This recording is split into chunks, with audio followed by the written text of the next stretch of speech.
morning, student. My name is Shivlal Purohit. I am your maths teacher. Let's start chapter 1 पूर्णांक. आज हम पूर्णांकों के बारे में समझेंगे. इस संसार की जितनी भी संख्याएं हैं वे सारी संख्याएं पूर्णांक कहलाती हैं. जैसे हम देखते हैं पूर्णांक 1 2 3 4 5 6 258 1800 ये 68 सारी संख्याएं पूर्णांक संख्याएं कहलाती हैं. पूर्णांक दो प्रकार के होते हैं. पूर्णांक दो प्रकार के होते हैं. पहला आता है धनात्मक पूर्णांक. धनात्मक पूर्णांक जैसे 1 2 3 4 ऐसे करके ये अनंत तक. दूसरा पूर्णांक होता है ऋणात्मक पूर्णांक. ऋणात्मक पूर्णांक ऋणात्मक पूर्णांक जैसे -1 -2 -3 -67 -578 और -7868. ये पूर्णांक कहलाते हैं. हमने अभी पढ़ा पूर्णांक दो प्रकार के होते हैं. पहला होता है धनात्मक पूर्णांक. धनात्मक पूर्णांक में देखते हैं हम जितनी संख्याएं होती है वो सारी धनात्मक संख्याएं पूर्णांक कहलाती है. जैसे 1 2 3 4 ये संख्याएं अनंत तक जाती है. दूसरा होता है ऋणात्मक पूर्णांक. इसमें ये माइनस से स्टार्ट होती है. -1 -2 -3 -4 -5. अब हम पूर्णांकों के बारे में पढ़ चुके हैं. हम पूर्णांकों के बारे में पढ़ चुके हैं. अब पूर्णांकों के बारे में पढ़ने के बाद हम पूर्णांकों को जोड़ना और पूर्णांकों को घटाना सीखेंगे. क्योंकि हमें सबसे पहले पूर्णांकों को जोड़ना और पूर्णांकों को घटाना आना चाहिए. सबसे पहले हम देखते हैं पूर्णांकों को जोड़ने और घटाने का एक तरीका है मेरे पास. यदि हम धन का धन से गुणा करते हैं तो धनात्मक संख्या आती है. मतलब हम इधर यहाँ पर सीखेंगे और यहाँ पर इसका प्रयोग करेंगे. धन में अगर धन की संख्या जोड़ते हैं तो धन की संख्या आंसर आती है. जैसे हमने अभी इसका पढ़ा है 3 धन 4 बराबर 60. हमने यहाँ पर देखा कि दोनों धनात्मक संख्याएं हैं, दोनों धनात्मक पूर्णांक है. तो जब दो धनात्मक पूर्णांक को जोड़ते हैं तो एक धनात्मक पूर्णांक संख्या प्राप्त होती है. इसी प्रकार एक ऋण का गुणा धन से करते हैं. मतलब एक ऋण और एक धन को आपस में जोड़ते हैं. एक ऋण और एक धन को, जैसे ऋण के 3 और धन के 4. तो यहाँ पर देखेंगे ऋण का गुणा धन से करते हैं तो ऋण आता है. तो इसी प्रकार धन के 4 में से ऋण का 3 हम घटा देंगे तो यहाँ पर हमें 1 प्राप्त होगा और बड़ी संख्या जो है उसका सिंबल आएगा. मतलब यहाँ पर देखेंगे कि ये धनात्मक संख्या है क्योंकि 4 धन का बड़ा है और ऋण का 3 छोटा है, इसलिए एक धनात्मक संख्या है आई. यहाँ पर हम देखते हैं कि धन का गुणा ऋण से करते हैं तो भी ऋण उत्तर आता है.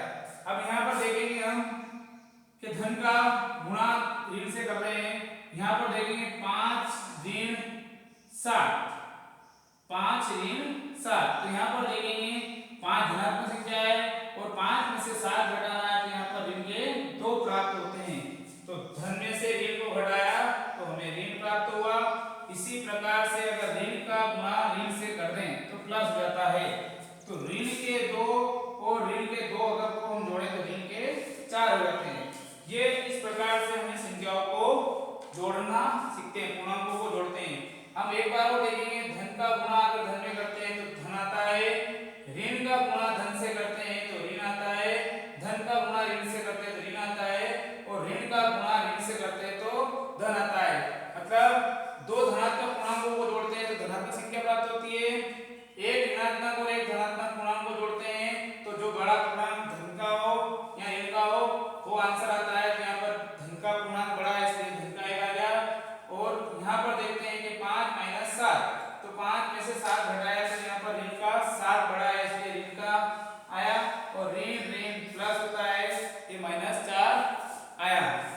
अब हम यहाँ पर संख्याओं को एक बार फिर से देखेंगे कि ये तो संख्या है, अब इनको कोष्टक के अंदर कैसे हल करते हैं जो हमने गुणा के बारे में सीखा है।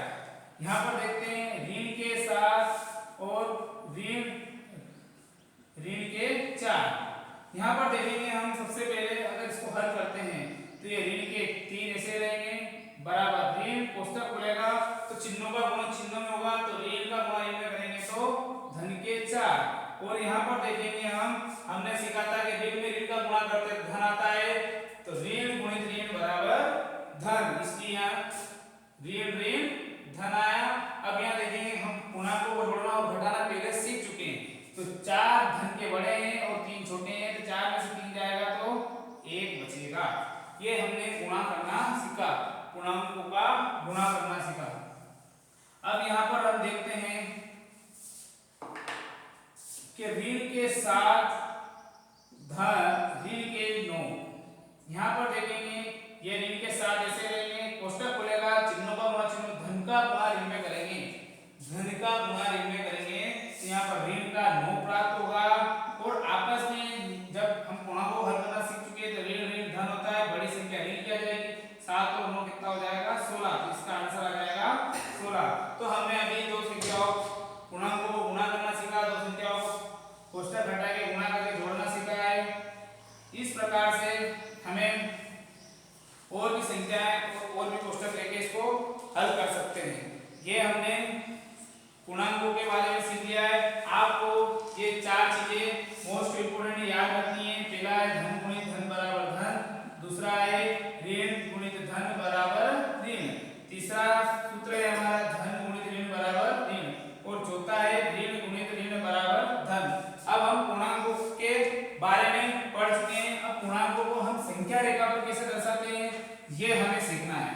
पूर्णांकों को संख्या रेखा पर कैसे दर्शाते हैं ये सीखना है। सबसे पहले आपने देखा होगा संख्या रेखा के बीचों बीच होता है 0, और 0 से इधर दाईं तरफ 1 2 3 4 5, 1 2 3 4 5। आपने आपकी स्केल देखी होगी, उसपे छोटे छोटे काला करते हैं 1 2 3 4 5 का बड़ा 6 7 8 9 और 10 ऐसे काला करते हैं 1 2 3 4 5। और इसी नंबर लाइन को अगर हम देखें, इसी नंबर लाइन को देखें तो इधर माइनस का होता है, माइनस का 1, माइनस का 2 और माइनस का 3।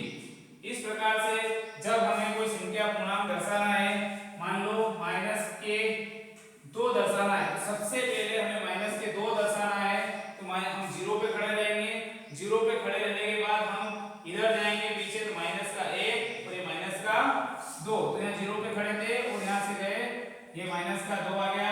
ये हमने यहाँ पर इसको ऐसे सर्कल बना के दर्शा दिया। ये पूर्णांकों को दर्शाना सीख चुके हैं। अब यदि धनात्मक संख्या आ जाए कि 5 को दर्शाना है, धनात्मक में 5 को दर्शाना है, तो सबसे पहले हमेशा ध्यान रखना है हमें 0 पे खड़ा होना है। 0 पे खड़े होने के बाद हमें यहाँ से चलना है, एक धनात्मक संख्या चलनी है 2 3 4 और ये 5, तो हम यहाँ नंबर लाइन से इसको 5 पे जाएंगे और ये यहाँ पर हमारा धनात्मक संख्या होगी। अभी हमने संख्या रेखा पर हमें संख्याओं को दर्शाना सीखा है। अब संख्या रेखाओं को दर्शाना सीखने के बाद हमें ये पता चलना चाहिए कि कौन सी संख्या सबसे बड़ी है और कौन सी संख्या सबसे छोटी है। 0 जो संख्या सबसे पास की होती है वो संख्या सबसे बड़ी होती है। यहाँ पर 0 से देखेंगे तो 1 बड़ा है, फिर 2 3 4, यहाँ देखेंगे 1 2 से 1 बड़ा है,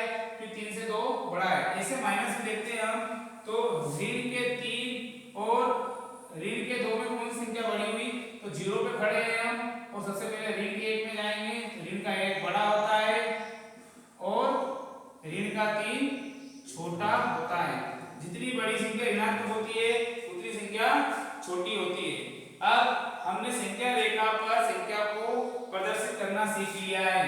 अब हम पूर्णांक और उसका योज्य प्रतिलोम सीखेंगे। अब हम संख्याओं को पूर्णांक और उसके योज्य प्रतिलोम के बारे में सीखेंगे। सबसे पहला पूर्णांक और इसका योज्य प्रतिलोम।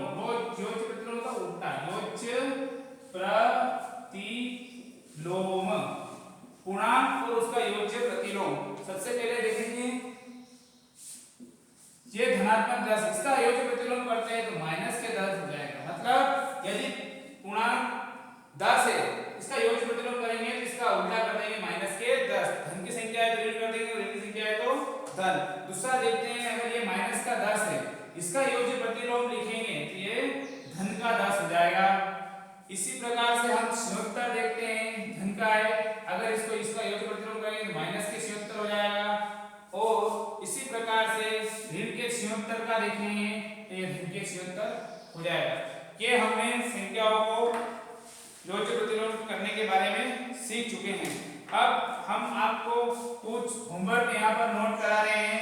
इन योज्य प्रतिलोम बनाना है और बताना है कि कौन से क्या योज्य प्रतिलोम बनेंगे। पूर्णांक 5, 6, ऋण के 9, ऋण के 10, 11 और 15, इनके योज्य प्रतिलोम आपको लिखना है। इनके योज्य प्रतिलोम लिखने के बाद कुछ ये पहला होमवर्क हो गया आपका, आपको योज्य प्रतिलोम लिखना है। दूसरा होमवर्क में इसी की वीडियो के अंदर निम्न संख्याओं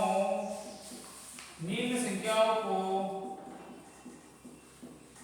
संख्या रेखा पर प्रदर्शित कीजिए। हमें ये संख्याएं जो यहाँ पर दी जाएगी उन संख्याओं को संख्या रेखा पर प्रदर्शित करना है।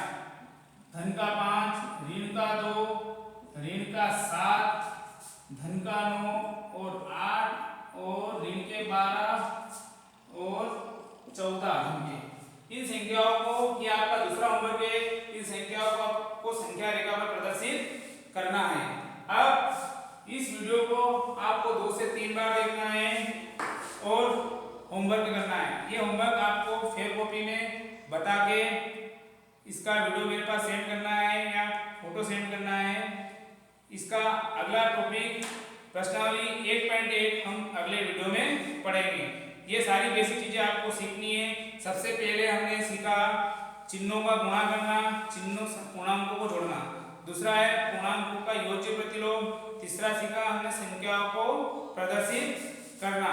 Thank you.